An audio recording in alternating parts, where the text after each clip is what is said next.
चलिए साथियों, चलते हैं भाई आज एक नए सफ़र पे।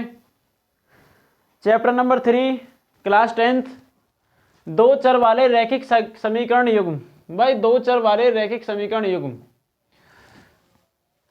दो चर वाले, भाई जैसा कि नाम से स्पष्ट है, दो चर वाले रैखिक समीकरण युग्म। दो चर, चर क्या होते हैं भाई? ये चर, और इस चर के बारे में देखते हैं भाई क्या है ये चर।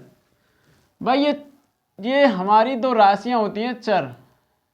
चर एक तो होती है चर और एक होती है भाई बच्चों हमारी अचर। भाई ये चर और अचर होते क्या? चर होते हैं हमारे X Y Z A B C, और भाई अचर होते हैं हमारे नंबर्स 1 2 3 4, 1/2, 3/4 आदि आदि etc। भाई ये होते हैं हमारे चर और अचर। भाई दो चर वाले, चर इसका मतलब भाई अब से आपने इससे पहली क्लास में आपने पढ़ा है कि एक चर वाले रैखिक समीकरण, एक चर वाले लीनियर इक्वेशंस, वन वेरिएबल। भाई ये होते हैं चर वेरिएबल और ये होते हैं नॉन वेरिएबल। ये वेरिएबल होते हैं भाई और ये होते हैं नॉन वेरिएबल। भाई वेरिएबल चर और नॉन वेरिएबल, चर और रैखिक होते हैं भाई, रैखिक होती है हमारे लीनियर होते हैं भाई, या घात वाले, या लीनियर बोल दीजिए, लीनियर ही बोलिए भाई, लीनियर। और समीकरण हमारे होती हैं इक्वेशंस, और युग्म होते हैं भाई जोड़े। युग्म होता है हमारा जोड़ा, युग्म होता है हमारा जोड़ा। भाई दो चर वाले रैखिक समीकरण, भाई आखिर कोई भी चीज जो हम पढ़ रहे हैं वो हमारे लाइफ से उसका कांटेक्ट या कनेक्शन होना चाहिए भाई, उस चीज का हमारी लाइफ से कनेक्शन होना चाहिए। अब चलिए देखते हैं इन रैखिक समीकरणों का हमारे लाइफ से क्या कनेक्शन है भाई। चलिए देखते हैं भाई रैखिक समीकरणों का हमारी लाइफ से क्या कनेक्शन है।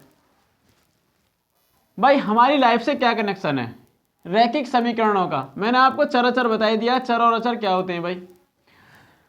भाई मेरे पास एक लड़की है रिधिमा, एक रिधिमा नाम की लड़की है रिधिमा के गांव में एक मेले का आयोजन हुआ भाई। एक मेला लगा है, एक एग्जीबिशन लगी हुई है, प्रदर्शनी, मेला लगा हुआ है। वो उसको देखने जाना चाहती है भाई, उस मेले को देखने के लिए जाना चाहती है और अपने पेरेंट्स से परमिशन चाहती है कि मैं इस मेले को देख कर आऊँ। और वो अपने पेरेंट्स से परमिशन लेती है और उसके पेरेंट्स उसको 20 रुपये देकर बोलते हैं कि जाइए आप मेला देख कर आइए। भाई जैसे रिधिमा मेले में जाती है, पहुंचती है, तो वो उसको दो स्टेप दिखाई देते हैं। एक तरफ क्या लगा हुआ है? एक तरफ तो चरख लगा हुआ है, चरख भाई, एक तरफ चरख लगा हुआ है और एक तरफ हुपला खेल रहे हैं, हुपला लगा हुआ, हुपला जानते हो भाई? हुपला क्या होता है भाई? हुपला एक खेल होता है। चरख वही होता है जिसमें घूमते हैं वो पहिया वाला, बड़ा वाला। हुपला होता है भाई, उसमें एक टेबल पे कुछ वस्तुएं रखी होती हैं, और जो इसका ओनर होता है वो हमको कुछ छल्ले प्रोवाइड कराता है और देता है, और हमको इन चीज़ों पे वो छल्ले फेंकने होते हैं ऐसे, और जिस चीज़ को वो छल्ला घेर लेता है वो चीज़ हमारी हो जाती है। उसने हुपला और चरख खेला, चरख झूला, हुपला और चरख देखा भाई। उसके मन में आया चरख पर झूलना है, उसे हुपला भी खेलना है, उसके पास टोटल 20 रुपये हैं। अब वो उसने कुछ रुपए का चरख खेला और कुछ रुपए का हुपला खेला, चरख झूला और कुछ रुपए का हुपला खेला, और इसको करने के बाद वो अपने घर पहुंच गई वापसी। और जब अपने घर वापसी पहुंच गई तो उसके पेरेंट्स ने उसने कहा कि बेटा देखा है कि हाँ, तो उसने उस 20 रुपये का हिसाब पूछा कि बेटा 20 रुपये खर्च हो गए? कि हाँ 20 रुपये खर्च हो गए। तो बताइए कैसे कैसे खर्च हुए?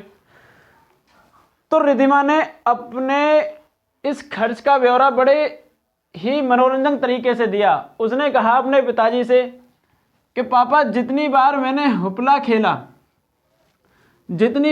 हुपला खेला उसके आधे टाइम मैंने चरख झूला। देखो बात बड़ी मनोरंजक थी उसकी, लेकिन भाई उसने कहा कि जितनी बार मैंने हुपला खेला उसका आधे टाइम मैंने चरक झूला। और उसने कहा कि अगर मैंने हुपला 4 बार खेला, हुपला खेलने में 4 रुपये खर्च किए और चरक झूलने में 3 रुपये खर्च किए, 3 रुपये खर्च किए और टोटल खर्च किए उसने 20 रुपये, तो बताइए कि उसने हुपला कितनी बार खेला और चरक में कितनी बार वो झूली। तो चलिए चलते हैं भाई, हम मान लेते हैं भाई माना रिद्धिमा ने चरक x बार झूला,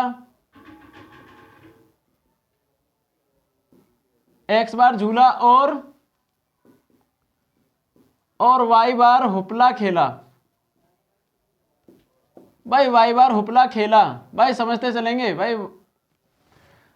तो देखो उसने जो अपनी पहली बात में कहा बच्चों, उसने अपनी पहली बात में कहा कि उसने कहा कि जितनी टाइम मैंने हुपला खेला उसके आधे टाइम, भाई जितने टाइम मैंने हुपला खेला उसके आधे टाइम मैंने चरक झूला। भाई उसने हुपला खेला y टाइम और उसके आधे टाइम उसने चरक झूला। भाई ये इक्वेशन बन गई, और भाई उसने दूसरी बात में अपने में कहा, क्या कहा, पुनः लिखेंगे भाई, पुनः प्रश्नानुसार। उसने अपनी दूसरी बात में कहा कि मैंने अगर 4 रुपये हुपला खेलने में खर्च किए, सॉरी 4 रुपये मैंने हुपला खेलने में खर्च किए और मैंने 3 रुपये चरक झूलने में खर्च किए और टोटल हो गए हमारे 20 रुपये। भाई टोटल उसने 20 रुपये खर्च कर दिए। देखो आपको अब यहाँ से एक इक्वेशन टाइप दिख रहा होगा ये। भाई इन इक्वेशन को हल करने के बहुत सारे मेथड होते हैं, बहुत सारे, लगभग 3-4 मेथड होते हैं। और देखो मैं इस इक्वेशन को एक मेथड से हल करूंगा और हम इस एक्सरसाइज के अंदर, इस चैप्टर के अंदर बहुत सारी प्रोसेस लेंगे भाई, इनको हल करने के मेथड्स को लेंगे। तो भाई चलिए मैं एक मेथड लगाता हूं। देखो ये y की वैल्यू है, समझना भाई मेरी बात को, ये y की वैल्यू है। अगर हम इसको नॉर्मली वे से हल करें तो ये क्वेश्चन हल ही नहीं होगा। अगर हम इसको नॉर्मल वे से हल करें तो कोई सब अपना हिसाब लगाएंगे, 4 बार उसने ये खेला 3, और देखो इसको करते ही चुटकियों में हो जाएगा भाई। ये देखो y की वैल्यू मैं पुट करता हूँ समीकरण फर्स्ट से y का मान समीकरण 1 में रखने पर, भाई रखूंगा मैं समीकरण फर्स्ट में, सेकंड में रखूंगा समीकरण फर्स्ट का मान समीकरण सेकंड में रखने पर, भाई रखो। तो 4 तो यहाँ पे है ही भाई, y की वैल्यू हो गई 1/2x plus 3x equal to 20। भाई समझते चलेंगे। तो 2 दूनी 4 हो गया भाई, और यहाँ पे बचा 2x plus 3x equal to 20, 3 2 5x equal to 20, 5 चौके 20 होते हैं भाई। इसका मतलब उसने 4 बार उसने झूला 4 बार उसने चरक झूला। और भाई x का मान समीकरण फर्स्ट में रखने पर, भाई समीकरण फर्स्ट में रखेंगे भाई। समीकरण फर्स्ट क्या है, तो y इक्वल टू 1/2x का वैल्यू कितना है भाई 4, 2 2 जा 4। तो उसने भाई कितनी बार, उसने 2 बार हुपला खेला और भाई उसने 4 बार चरक झूला। तो भाई चलते हैं आगे।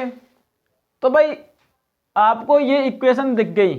भाई इसका एक मानक रूप होता है, इस मानक रूप की हम बात करेंगे। तो बच्चों याद रखने वाली बात है, ये याद रखना भाई, ये आपको हर जगह यूज, देखो इसमें बात है 2 इक्वेशन, आपको हर जगह 2 इक्वेशन देखने के लिए मिलेंगी भाई इसके 2 मानक रूप होते हैं भाई। मानक रूप एक ही होता है इसका, भाई इसका मानक रूप होता है ax plus by plus c equal to 0। ये भाई मानक समीकरण होता है भाई इसका।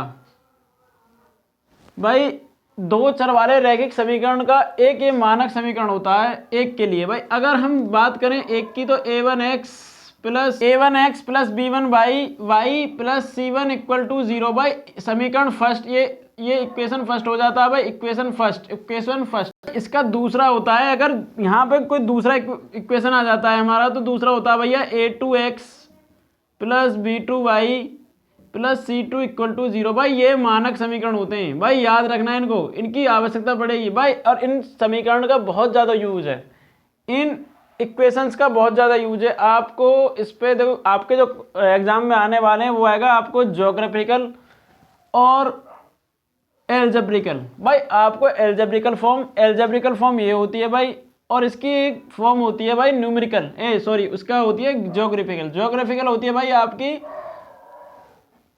भाई इनका चतुर्थांशों में यूज होता है। चतुर्थांश जानते हो भाई, चतुर्थांश क्या होता है? चलो मैं बताता हूँ चतुर्थांश, थोड़ा मिटा देता हूँ भाई, थोड़ा देखो। कोऑर्डिनेट ज्योमेट्री, कोऑर्डिनेट भाई, कोऑर्डिनेट हमारे पास 4 कोऑर्डिनेट एक्सिस होते हैं भाई। एक एक्स होता है, ये होता है हमारा वाई, और ये होता है हमारा वाई डैश, और ये होता है हमारा एक्स डैश। भाई हम अगर इस पॉइंट पे चलते हैं, तो सारे पॉइंट हमारे प्लस के होते हैं, सारे के सारे पॉइंट हमारे पास प्लस के होते हैं। अगर हम इस पॉइंट पे जाते हैं तो हमारे पास इस पे भी प्लस पॉइंट होते हैं, सारे प्लस पॉइंट। जैसे यहाँ पे 1 2 3 4 5 6, ऐसे यहाँ पे 1 2 3 4 5 6, ऐसे ही अगर हम इधर चलेंगे तो भाई हमारा इधर सारे पॉइंट माइनस में होंगे। 1 2 3 4 5, यहाँ पे भी ऐसे होंगे भाई, यहाँ पे भी ऐसे होने वाले हैं 1 2 3 4 5, लेकिन ये माइनस में होंगे भाई। अगर हम नीचे आते हैं भाई,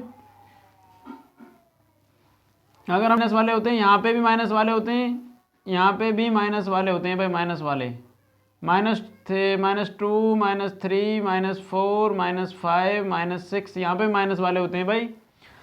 चलिए मैं आपको इसका कोऑर्डिनेट में बताता हूँ, थोड़ा सा कोऑर्डिनेट। चलिए नेक्स्ट एक्सरसाइज, जो इसकी नेक्स्ट एक्सरसाइज होगी, मैं उसमें आपको कोऑर्डिनेट रूपांतरण बताऊंगा भाई, इसको कोऑर्डिनेट में कैसे रूपांतरण करना है। आप ये जो देख रहे हैं ना, ये आखिर ये ओनली लाइन है, 2 लाइन्स हैं, ये 2 लाइन्स है भाई ये, और ये 2 लाइन इनके बीच में, इन एक्सिसों के बीच में ही होंगी, कहीं पे भी स्टेबल हो सकती हैं ये, कहीं पे भी। मैं आपको बताऊंगा कैसे कैसे होता है भाई नेक्स्ट एक्सरसाइज में।